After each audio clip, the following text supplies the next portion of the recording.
7 दिन और 7 रातों से फंसी हुई थी। लेकिन उससे भी खतरनाक बात यह थी कि एक खूंखार, खून का प्यासा विशाल शार्क उसे अपने इकलौते शिकार की तरह घूर रहा था।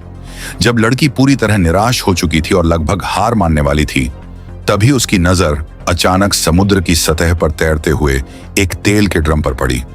जीने की एक उम्मीद फौरन उसके दिमाग में कौंधी। बिना देर किए वह सीधे समुद्र में कूद पड़ी और पूरी ताकत लगाकर ड्रम की तरफ तैरने लगी।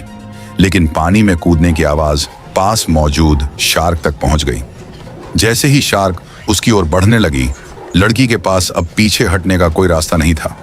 वह दांत भींचकर पूरी ताकत से आगे तैरती रही। आखिरी पल में उसने किसी तरह उस तेल के ड्रम को पकड़ लिया, लेकिन वह वापस लौट भी नहीं पाई थी कि शार्क तेजी से उसकी ओर झपटी। डर के मारे लड़की ने एक पल भी देर नहीं की और पूरी ताकत से चट्टानों की तरफ तैरने लगी। खुशनसीबी से ऐन वक्त पर वह चट्टान पर चढ़ गई और मौत से बच निकली। लेकिन वह जानती थी कि शार्क इतनी आसानी से हार मानने वाली नहीं है। अगर उसे जिंदा रहना था तो अब उसे खुद पलटवार करना होगा। उसने तुरंत एक जाल बिछाना शुरू किया, पेट्रोल से भीगी रस्सी को तेल के ड्रम में भर दिया और सिर्फ एक छोटी सी बाती बाहर छोड़ी। फिर उसने एक नुकीला सीप उठाया और बेरहमी से अपनी जांघ पर वार कर दिया। घाव से खून बहने लगा और समुद्र में टपकने लगा।